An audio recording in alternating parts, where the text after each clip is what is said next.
মমতা বন্দ্যোপাধ্যায় যখন একের পর এক পুজো উদ্বোধন করছেন, তখন উল্টো দিকে আবার খারাপ খবর।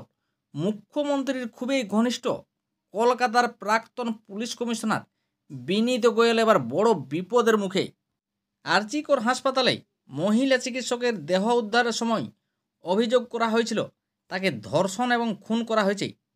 আর এই ঘটনায় পুলিশের ব্যর্থতার অভিযোগ তুলে বিনীত গোয়েলের পদত্যাগের দাবি তুলেছিলেন জুনিয়র ডাক্তাররা।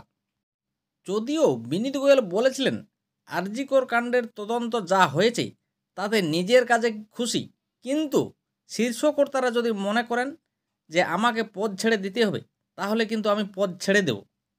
এরপর জুনিয়র ডাক্তারদের দাবি মেনে বিনীত গোয়েলকেই কলকাতা কমিশনারের পদ থেকে সরিয়ে দেন। আর এই পুলিশ কমিশনার পদ থেকেই সরার পরেই কর্মশ কিন্তু চাপ বাড়তেছিল বিনীত গোয়েলের, কারণ তার নামে কলকাতা হাইকোর্টে একটি মামলা দায়ের করা হয়েছিল। নিহত চিকিৎসকের নাম বারবার উচ্চারণ করা বিষয়টি প্রথমে কয়েকজন আইনজীবী সুপ্রিম কোর্টের নজর আনে এবং কলকাতা হাইকোর্টেও দায়ের হয় মামলা, কিন্তু বিষয়টি সুপ্রিম কোর্টের বিচারাধীন থাকায় কলকাতা হাইকোর্ট পদক্ষেপ করতে অস্বীকার করে।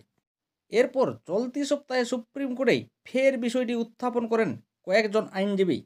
সুপ্রিম কোর্টের প্রধান বিচারপতির বেঞ্চ জানায় বিনীতের বিরুদ্ধে সুপ্রিম কোর্টে নয়, শুনানি করবে কলকাতা হাইকোর্ট। এরপরেই রাজ্যকে বিষয়টি খতিয়ে দেখে পদক্ষেপ করার নির্দেশ দেন। এরপর ফের হাইকোর্টের দ্বারস্থ হন মামলাকারীর আইনজীবী মহেশ জেঠমালানি।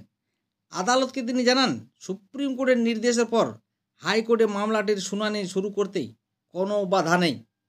তবে এ বিষয়ে প্রধান বিচারপতি টি.এস. শিবজ্ঞানম দ্রুত শুনানির আবেদন গ্রহণ করেছেন এবং সোমবার এই মামলার শুনানি হবে বলেই জানিয়েছেন কলকাতা হাইকোর্টের প্রধান বিচারপতি।